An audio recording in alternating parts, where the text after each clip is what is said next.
নরকফুলির বাড়ি। ঢাকার এক নামকরা স্থপতি রুদ্রর অ্যাসাইনমেন্ট পড়ে একেবারে বাংলাদেশের এক অখ্যাত গ্রাম নরকফুলিতে। কাজটা খুব সাধারণ, এক পুরনো জমিদার বাড়ি ভেঙে নতুন একটা রিসোর্ট বানাতে হবে। জমিদার বাড়িটার নাম চক্রবর্তী বাড়ি, যা প্রায় ১০০ বছরের পুরনো। রুদ্র আগে কখনো এমন নাম শুনেনি, নরকফুলি। যেন কেউ দুঃস্বপ্নে নাম রেখেছে। গুগল ম্যাপে খুব একটা তথ্য নেই। গ্রামের মানুষজনও যেন এই জায়গা নিয়ে কথা বলতে চায় না। তবু কাজের দায়িত্ব বলে কথা, যেতে হল। এক আগমন। রুদ্র যখন পৌঁছল, বিকেল গড়িয়ে সন্ধ্যা। রাস্তা ভাঙাচোরা, চারপাশে কুয়াশা, আর একটা গাছমোছমে নীরবতা। গ্রামের শেষে দাঁড়িয়ে চক্রবর্তী বাড়ি, কালো ছায়ার মতো। লোকাল গাইড গোবিন্দ বলল, স্যার, আমি এই বাড়ির ভিতরে যাই না। আপনি যা করার একা করুন। আমি বাইরে অপেক্ষা করব। রুদ্র হাসল। ভয়ের কিছু নেই, গোবিন্দ। ভূত বলে কিছু হয় না। গোবিন্দ মুখ না ঘুরিয়েই বলল, হয় কি না, বাড়ির ভিতরে ঢুকলে বুঝবেন। ২ চক্রবর্তী বাড়ির রহস্য। বাড়ির দরজাটা ঠেলে খুলতেই একটা ঠান্ডা হাওয়া এসে মুখে লাগল। ভেতরে সব ধ্বংসস্তূপ, পুরনো আসবাব, ছ্যাঁকা দেয়াল, আর এক অদ্ভুত ঘ্রাণ, যেন পোড়া কিছু। রুদ্র নিজের টর্চ জ্বালিয়ে হাঁটছিল, হঠাৎ তার আলো গিয়ে পড়ল একটা বিশাল পোর্ট্রেটের ওপর। একজন মহিলার ছবি, গা কালো চোখ, লাল পাড় শাড়ি, মাথায় সিঁদুরের টানা রেখা। পায়ের নিচে লেখা, রূপসী চক্রবর্তী 1918-1945। রুদ্র একটা শব্দ শুনল, কার যেন হাঁটার আওয়াজ, ধীরে ধীরে তার দিকেই এগিয়ে আসছে। সে ঘুরে তাকাল, কেউ নেই। ৩ কুসংস্কার না সত্য।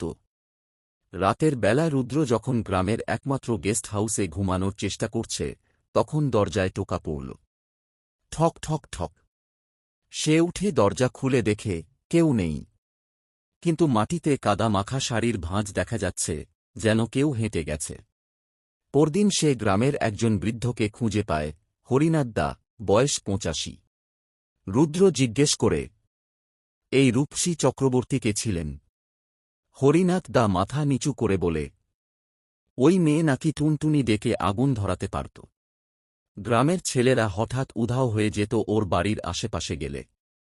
একদিন পুড়িয়ে মারা হয় ওকে, বাড়ির পেছনের বটগাছের নিচে। রুদ্র প্রশ্ন করল, কিন্তু আপনি জানলেন কিভাবে? আমি তখন ৫ বছরের বাচ্চা। দেখেছি, রূপসী পোড়া শরীর নড়ছিল। কেউ চিৎকার শুনেছিল, আমি আসব। ৪ ফিরে যাওয়া নয়। রুদ্র স্থির করে, এই বাড়ির আসল রহস্য বের করে ছাড়বে। তৃতীয় দিন রাতে সে আবার ঢোকে বাড়ির মধ্যে। এবার সরাসরি চলে যায় পেছনের দিকে, যেখানে সেই বটগাছ। গাছে আজও পোড়া দাগ। হঠাৎ বাতাস গর্জে ওঠে, আর সামনে একটা নারী মূর্তি। লাল শাড়ি, পুড়ে যাওয়া মুখ, কালো চুলে পোকা। সে ধীরে ধীরে বলে, আমার ঘরকে নেবে। রুদ্র হঠাৎ অনুভব করে, শরীরটা জমে যাচ্ছে, গলার স্বর বেরোচ্ছে না। মুখোমুখি দাঁড়িয়ে সেই চোখ, ছবির রূপসী আর এই মূর্তির চোখ এক।